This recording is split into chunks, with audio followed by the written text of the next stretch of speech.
few strokes of the brush, she relaxed. Such pretty hair. It's dishwater. No, indeed. It's like deer hide. All the tones of blonde mixed up, and all sun-streaked now from summer. Nice and thick, too. I'm going to ask you a couple of things. Maybe hard things, sweetie. But they're important things. Where's Ashley? They're taking her to the hospital now. She asked after you. Asked if we could bring you in to see her. Would you want to? Yes, ma'am. Please, I want to. All right. But now I have to ask you if your father ever hurt you. I know that's a hard thing to ask. He's never laid a hand on me. Or Mason. My mama gives out the hidings if we need it, and they don't count for much.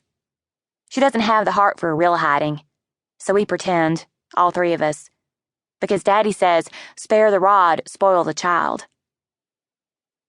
I never liked that one myself. The harder one is asking if he ever touched you in a bad sort of way. Naomi stared straight ahead, while Letty ran the brush through her hair. You mean like he did to Ashley? He raped her. I know what rape is, ma'am. They raped the Sabine women in the Bible. He never did that to me. He never touched me wrong. All right, then. Did he ever hurt your mama? I don't think so. Sometimes... It's all right. In practiced moves, Letty used a little band to pull Naomi's hair back into a tail. All you have to do is tell me the truth. Sometimes he looked like maybe he wanted to hurt her, but he didn't. If he got really mad, he'd just go off for a day or two. Cooling off, Mama said. A man needs to cool off on his own time. She didn't know, Miss Letty. Mama didn't know he hurt people, or she'd have been afraid. More afraid. People. When Letty came back around to sit again, Naomi stared straight ahead. Ashley said she thought she'd been down there for a day or two. There was more rope down there. And pictures. There were pictures on the wall of other women. Tied up like she was.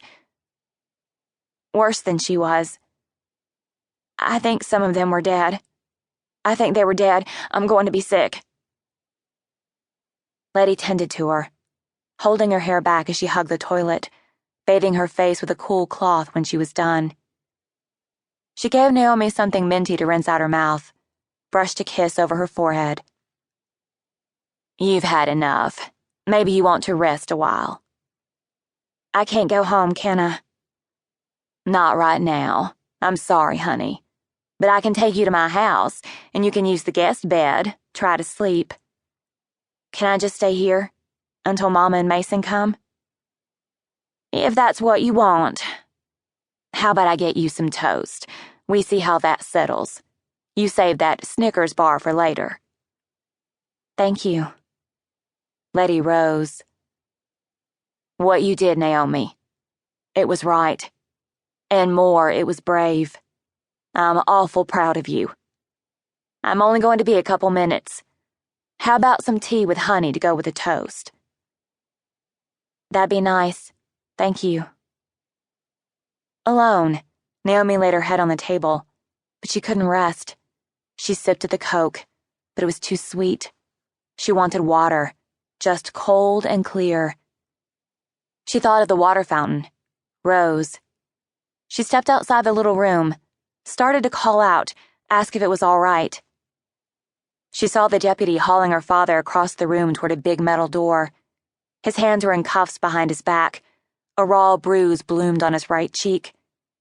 He didn't look wild now, or upset, or sorry. He had a sneer on his face, the sort he got when somebody said maybe he was wrong about something. He saw her, and she braced for his fury, his hate, his wrath. All she got was an instant of indifference before he walked to the